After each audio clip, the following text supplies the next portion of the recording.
কিচ্ছু রান্না করবো না, রান্নাঘর আজকে বন্ধ করে দিয়েছি। এই বিপদ তোমাকে নিয়ে, একটু ইয়ার্কি মারছি তাও বুঝতে পারো না। না না, বাইরে থেকে অর্ডার করে কিছু খাবো না, ঘরেই রাঁধবো একদম সাদা মাটা প্লেন ভাত। রান্না করবো রসুন দিয়ে লাল শাক ভাজা আর ডিম পটল আলু দিয়ে পাতলা ঝোল আর গরম ভাত। কি বলছো? তোমার বিলুর মুখ শুকিয়ে গেছে, মুড অফ হয়ে গেছে? হয়েছে তো হয়েছে। কি বলছো? ও ভেবেছিল যে দুদিন স্কুল ছুটি, তাই ঘরে সেবা যত্ন নেবে। হ্যাঁ মা, করতাম যদি না সায়েন্সে 33.5 পেত। যাই, আমার রান্নাটা শেষ করে দিই, তোমাদেরকে ডাকবো খেতে, চলে আসবে সবাই।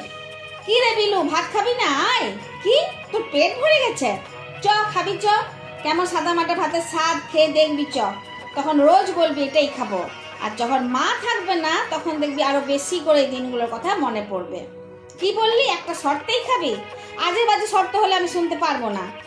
ও, তোকে ভাত মেখে খাইয়ে দিতে হবে? চ চ, তাহলে দেবো। এই দেখ, লাল শাক দিয়ে প্রথমে ভাতটা মাখলাম, কেমন লাল হয়ে গেল দেখলি ভাতটা। এখন বল, গ্রিন পাস্তার জায়গায় রেড ভাত খাচ্ছি? তা বলতে পারবি না। এবার ডাব পাকিয়ে দিলাম, এক ডাব খেয়ে বল তো কেমন লাগছে। বলেছিলাম না ভালো লাগবে। চল এবার ঝোল দিয়ে ভাত মাখি। এই সামান্য ভাত, দুটা পটলের টুকরো, একটি আলুর টুকরো আর ডিমের কুসুম দিয়ে বেশ জুত করে মেখে দিলাম এই ডাবটা। বল, চাউমিনের জায়গায় ভাতমিন খাচ্ছি। খেয়ে বল কেমন লাগলো। কি, তোর আমার জন্য একটা গান গাইতে ইচ্ছে করছে? আচ্ছা, তাড়াতাড়ি গেয়ে শোনা শুনি। কি বললি, কাউকে শোনানো যাবে না? সে তো আমি শোনাবই, তুই গা, আমি কথাই বলে দেবো। আচ্ছা, বিলুর গানটা সবাই শোনো মন দিয়ে।